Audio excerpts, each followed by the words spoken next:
Happy happy day. আমি 200 birthday. শুভ শুভ শুভ দিন। শুভ শুভ শুভ দিন।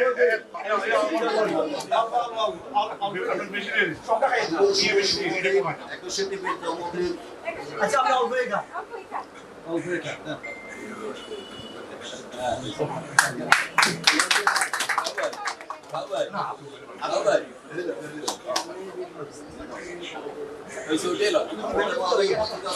আমাদের 71 টিভির প্রতিনিধি আমাদের মনির হাততালি আমাদের মতো আছেন সাংবাদিক ক্রাইম রাইট আছেন আমাদের দেশের জেলা প্রতিনিধি রাজু আছেন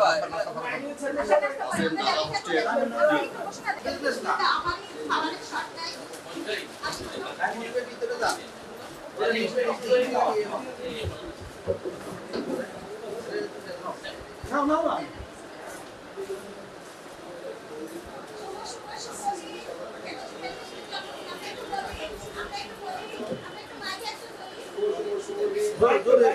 শুভ শুভ শুভ দিন। একুশে টেলিভিশনের শুভ শুভ শুভ দিন। একুশে টেলিভিশনের জন্মদিন।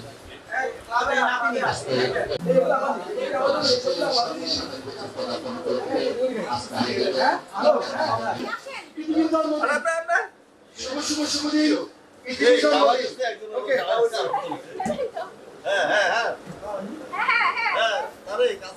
আসি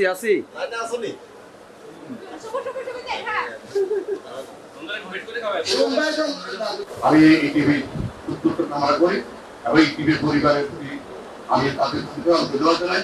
বিশেষ করে আমরা প্রোটোকল না তারও আমি উত্তর আমি কামনা করি সেটা আরো ভালো করতে পারে। একটি মিডিয়া জাতির আশা আকাঙ্ক্ষা চাহিদা দেশের অর্থনীতি রাজনীতি সংস্কৃতি জাতির সামনে তুলে ধরে। আমরা দেখি বিগত সরকারের সময় মিডিয়াগুলি এই অধিকার হারিয়েছে। একুশে টিভি উদ্বোধন করেছেন তৎকালীন প্রধানমন্ত্রী 96 সরকারের সময়। আমাদের সংবাদ হবে জাতির সাথে, আমাদের সংবাদ হবে সত্যনিষ্ঠ বস্তুনিষ্ঠ, দেশের স্বার্থে মানবতার কল্যাণে দেশের সমস্যা তুলে দেওয়া হবে। এই আশা প্রত্যাশা প্রত্যেক ইলেকট্রনিক মিডিয়া এবং প্রিন্ট মিডিয়ার কাছে আমাদের আহ্বান করব। একুশে টিভির উন্নতি কামনা করি। বাংলাদেশের সর্বপ্রথম স্যাটেলাইট টিভি হিসেবে রাষ্ট্রের বিভিন্ন পর্যায়ে ভূমিকা রাখছেন।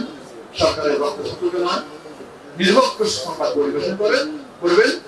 এটা তার গায়ে বলা উচিত ছিল, কারণ সাংবাদিক বন্ধুরা হলেন আমাদের সমাজের দর্পণ।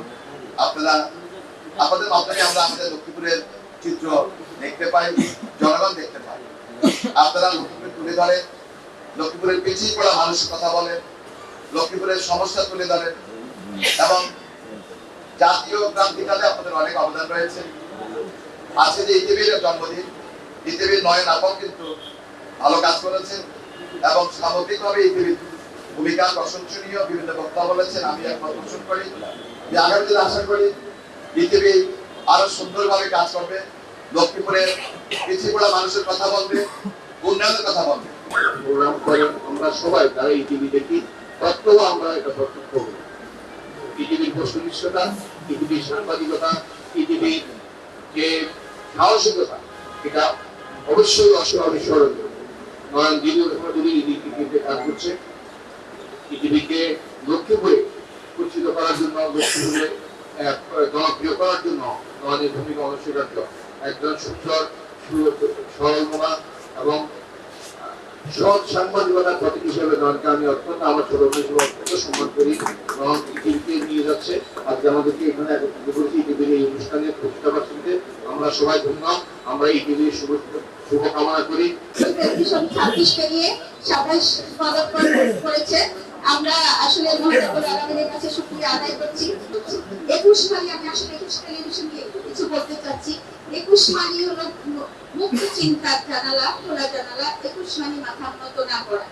আর দেশের স্বাধীনতার পর থেকে দেশের সর্বপ্রথম বেসরকারি টেলিভিশন হচ্ছে একুশে টেলিভিশন, এটা আপনারা সবাই এ বিষয়ে আপনারা জানেন। আর দেশের এই নিরপেক্ষ এবং একুশে টেলিভিশন হচ্ছে আপনার নিরপেক্ষ এবং সাহসী ও আপনার হলো এই আলোকিত সর্বসম্মানের সর্বশেষ একুশে টেলিভিশন। একুশে টেলিভিশন মানুষের কথা বলে, একুশে টেলিভিশন আপনার সামাজিক, তৃণমূল এবং মানুষের মানবিক খেলাধুলা, প্রোগ্রাম, নিউজ এবং মানব সর্বক্ষেত্রে একুশে টেলিভিশন সেই শুরু থেকে দর গোড়া পর্যন্ত একুশে টেলিভিশন পৌঁছে গিয়েছে।